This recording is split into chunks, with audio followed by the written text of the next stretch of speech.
दरम्यान या सगळ्या संदर्भात मंत्रालयातील कॅन्टीन बंद असल्याची माहिती विजय वडेट्टीवार यांनी दिलेली आहे।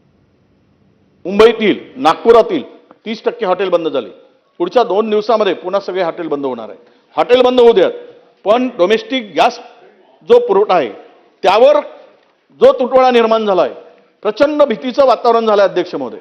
आणि या गॅस तुटवड्यामुळे उद्या घरची चूल कशी पेटवावी, घरी स्वयंपाक कसं करावं या चिंतेमध्ये 15 दिवसानंतर ओटीपी दिल्यानंतर 15 दिवसानंतर गॅस सिलेंडर मिळतोय।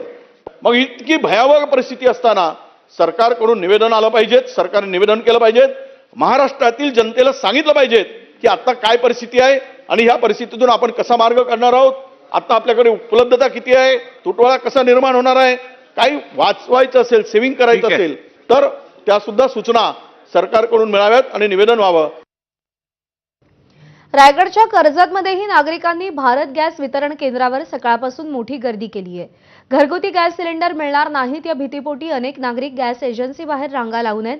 अचानक वाढलेल्या गर्दीमुळे केंद्रातील कर्मचाऱ्यांची चांगलीच तारांबळ उडाली आहे। आढावा घेतलाय गणेश महाप्रळकर यांनी।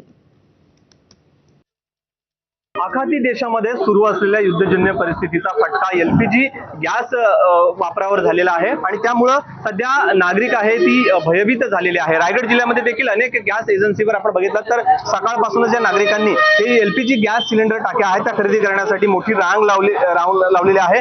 ताई, काय सांगाल, किती वाजल्यापासून तुम्ही या ठिकाणी उभे आहात आणि तुम्हाला गॅस सिलेंडर मिळण्यासाठी काय सांगणार? 10 वाजल्यापासून होती। आता 4 दिवसानंतर गॅस सिलेंडर टाक्या पुढील एवढ्याच माहिती देण्यात आलेली आहे। त्याच्यानंतर कसं स्वयंपाक होईल? आणि बातम्या बघून जास्त हे फोनामुळे लाईन उभी राहतो। ज्यावेळी देशावरती संकट येतं त्यावेळी आपण सगळ्यांनी हातभार लागला पाहिजे आणि या देशाचं मी कुठल्या सरकारचं समर्थन करत नाही, पण हे सरकार सक्षम आहे।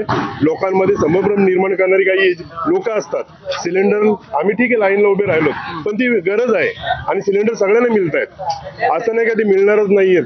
जर पहिल्यापासून जर नियमावली जर ठेवली असती तर ही आज वेळ आली नसती। गणेश महाप्रळकर, एबीपी माझा, रायगड।